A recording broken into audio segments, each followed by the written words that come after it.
So hello guys, welcome to my video for today. So gawa lang ako ng maikling video kung paano tayo makakuha ng ating BPI account dito sa Saudi Arabia. So kagaya niyan, no. So ayan. O ito. Yan yung ano ko.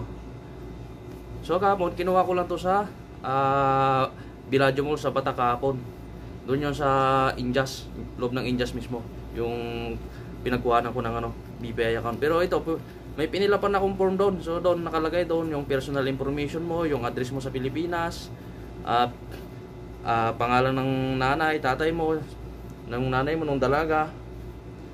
Tsaka kinuha yung ikama ko, sinerox lang siya, kunawanan ng copy, tapos pina-signature ako doon, tatlong signature. Pero dalawa lang eh, pero pinaulit sa akin yung isa, kaya naging tatlo. So nakuha ko siya after 1 month, kakukuha ko lang siya kahapon. Kasi ito yung pinuntahan ko sa Bata kahapon. So kung may babayaran naman, so sabi sa akin na hiningin ako ng 100 real. Pero ang sabi sa akin, may ilalagay naman daw ito sa loob ng account natin. May hulog doon dito sa ating BPI account.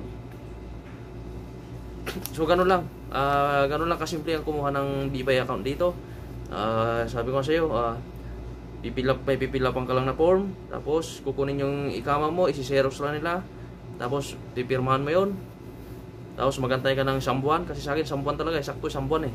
Pero sana ganun din sa inyo, sakto isang buwan, or bago mag isang buwan makuha nyo rin kung sakali mang gusto nyo kumuha ng BPI account dito sa Saudi Arabia. Tapos yun, pagdating mo doon, bibigay sa iyo ni Sir Brian, kasi Sir Brian yung nakausap ko doon, bibigay nyo yung number doon, bago kayo pumunta doon, i-message mo na siya or tawagin siya kung nakuha nyo na, kasi yun, i-check niya. Tapos yun, i-update niya kayo kung nakuha nyo na. So ganun lang. Kaya kahapon tinawagan ko muna siya, nung isang araw pala, tinawagan ko muna siya, minessage ko siya bago ko kukunin, at nag-reply naman siya. Ayun, ito yung naging resulta, nakuha ko ito. Kaya nung diretso ko lang ako doon. So hanggang dyan lang yung video for today guys. Maraming salamat guys.